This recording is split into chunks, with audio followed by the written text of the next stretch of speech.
Corona से ठीक होने वाले लोगों को वैक्सीन लेने की जरूरत नहीं है? क्या natural antibody, natural immunity vaccine से ज्यादा असरदार है, बेहतर है? इससे जुड़े हुए ढेर सारे सवालों का जवाब देने के लिए हमारे साथ विशेषज्ञ डॉक्टरों का एक पैनल भी है। हमारे साथ डॉक्टर पंकज कुमार हैं, जो कि नोडल अधिकारी हैं वैक्सीनेशन के, डॉक्टर अंबेडकर अस्पताल से हमारे साथ हैं। डॉक्टर प्रवीण चंद्रा, जो कि चेयरमैन है हार्ट इंस्टीट्यूट मेदांता से हमारे साथ जुड़ रहे हैं। डॉक्टर राहुल गुप्ता, निदेशक neurology Fortis hospital. Doctor Sameer Bhati, निदेशक स्टार इमेजिंग पैथ लैब, ये भी हमारे साथ जुड़ रहे हैं। एक बार जब आप कोरोना से रिकवर हो जाते हैं, उसके बाद जो आपके शरीर में इम्यूनिटी है, क्या वो आगे चलकर आपको कोरोना से बचा सकती है, और क्या वो वैक्सीन से मिलने वाली इम्यूनिटी से बेहतर होगी? डॉक्टर समीर भाटी। देखिए, इसमें अगर हम बात करें, और जैसा अभी हमें सुना भी डॉक्टर साहब को भी, मैं अगर बताता हूं, जैसे हम देख रहे हैं पिछले साल से बिल्कुल एकदम ग्राउंड लेवल के ऊपर, तो बहुत सारे लोग, इनफैक्ट मैं हेल्थ केयर वर्कर्स की भी बात करूं, जो तो दिल्ली के अंदर अगर मैं बात करूं, तो जो फर्स्ट वेव में इन्फेक्ट हुए थे, हालांकि दिल्ली में तो 4 वेव आ चुकी है। फर्स्ट मतलब जुलाई के अंदर जो इन्फेक्ट हुए थे वो सितंबर में नहीं हुए। फर्स्ट बात तो री इन्फेक्शन, जुलाई और सितंबर वाले लोग दिसंबर में री इन्फेक्ट नहीं हुए। ये सब लोग थे जिनको वैक्सीनेशन नहीं लगा था। तो ये माना जा रहा था कि जो वैक्सीनेशन, जो आपका नेचुरल इम्यूनिटी है, वो कितने समय तक रहेगी। हम इसको बोल रहे थे शुरू में कि 3 से 5 महीने, इस तरह से एग्जैक्ट, क्योंकि हम लोगों के पास डेटा भी नहीं था। पर अब उसके बाद आपका वैक्सीनेशन भी शुरू हो गया जनवरी के अंदर। बट हाँ, ये माना जा रहा था कि जुलाई से लेके, मतलब हम 6-7 महीने तो आराम से मान रहे थे कि उनको जो है इम्यूनिटी मिल रही थी। बट हाँ, उसके बाद वो सारे लोग फिर से उनको वैक्सीनेशन भी हो गया, तो उनमें ज्यादातर अधिकतर लोग देखे गए कि उनको जो अभी वाली वेव आई है, जिसको हम सेकेंड वेव कह रहे हैं, इसके अंदर उन लोगों को फिर इन्फेक्शन हुआ भी, तो वो बड़ा माइल्ड रहा काफी। मैं तो एकदम स्पेसिफिक आपसे पूछता हूं, एकदम स्पेसिफिक, कोरोना से ग्रसित होने के बाद, कोरोना से रिकवर होने के बाद जो इम्यूनिटी आपके शरीर में बनती है, जो एंटीबॉडीज बनती हैं, क्या वो वैक्सीन से मिलने वाली इम्यूनिटी से बेहतर है? नेचुरल इम्यूनिटी बेहतर या वैक्सीन वाली इम्यूनिटी बेहतर? ज्यादा असरदार कौन है? देखिए, इसमें 2 तरह से मैं आपको बता सकता हूं कि जो नेचुरल इम्यूनिटी है, उसमें अगर हम टेस्ट करते हैं तो जो एंटीबॉडी का टाइटर है वो उतना नहीं आता। बट जब हम वैक्सीनेट करते हैं और उनका जब टेस्ट करते हैं, तो उसमें जो टाइटर है, मतलब जो संख्या है एंटीबॉडीज की, वो काफी ज्यादा आती है। हाँ, बट इसमें साथ के साथ ये बात भी है कि प्रोटेक्शन उनको मिलता है, चाहे उनमें टाइटर कम रहा हो। तो यहाँ पर ये कहना अभी बड़ा मुश्किल है कि उनको, क्योंकि इसमें टी सेल्स भी होते हैं, आपके मेमोरी सेल्स भी होते हैं। हाँ, बट रिसर्च और डेटा भी इतना उपलब्ध नहीं है कि हम दोनों की तुलना कर सकें कि नेचुरल इम्यूनिटी बेहतर है या वैक्सीन वाली बेहतर है। ये आप कह रहे हैं? नहीं, दोनों ही हाँ, कंपैरिजन हम नहीं कर सकते। हाँ, बट नेचुरल एंटीबॉडीज जिनमें थी, उन लोगों को भी उतना ही प्रोटेक्शन मिला है, क्योंकि वैक्सीन का भी हमारे पास बहुत अभी तक डेटा नहीं आया हो कि कितने टाइम तक प्रोटेक्शन देगी। नेचुरल में जितना हमारे पास डेटा है, उससे ये लग रहा है कि 7-8 महीने तक का तो उनको प्रोटेक्शन मिल रहा है। 10 मई को WHO ने कहा कि वैक्सीन और नेचुरल इन्फेक्शन ऑलमोस्ट बराबर प्रोटेक्शन दे रहा है। बट मैं WHO के उस स्टेटमेंट से सहमत नहीं हूँ। हम लोग पिछले 6 महीने से कह रहे थे कि एविडेंसेस इतने जनरेट हो गए हैं कि वेटेज जो है नेचुरल इन्फेक्शन को ज्यादा देना चाहिए। सार्स पुराना था 2002-3 में, या मर्स था 2012-13 में, मिडिल ईस्ट में जो आया था, मिडिल ईस्ट रेस्पिरेटरी सिंड्रोम, उनके भी 2 से 3 साल तक इम्यूनिटी रहते हैं। देख के यही लग रहा है कि इसके भी एटलीस्ट 2 to 3 ईयर्स रहने चाहिए।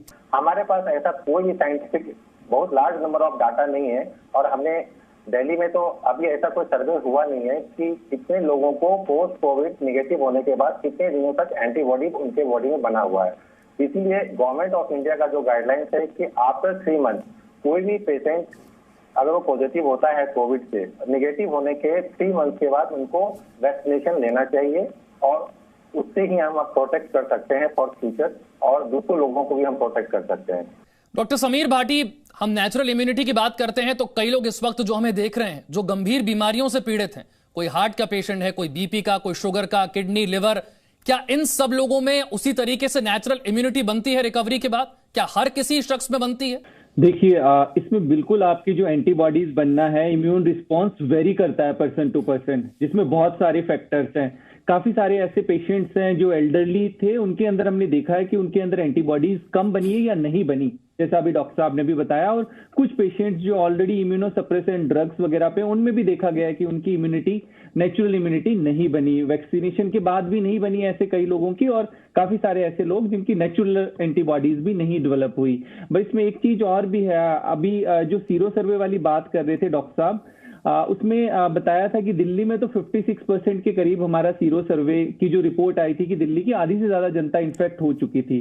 पर हाँ, हमने भी ये देखा है कि इस बार जितने भी लोग आए ज्यादातर उनमें उनको पहले इन्फेक्शन नहीं हुआ था, री इन्फेक्शन के केसेस बहुत ही कम थे, बिल्कुल फ्रेश इन्फेक्शन वाले केसेस थे इस समय। और जो सीवियरिटी भी हमने देखी, जो न्यूमोनाइटिस वाले केसेस भी देखे, वो भी नए वाले केसेस क्या थे, हम पुराने इसे केसेस ऐसे समझ सकते हैं कि अगर आप पहली बार कोरोना से रिकवर हो गए और आपको दूसरी बार कोरोना हो जाए तो वो माइल्ड होगा, उसका असर कम होगा नेचुरल इम्यूनिटी की वजह से?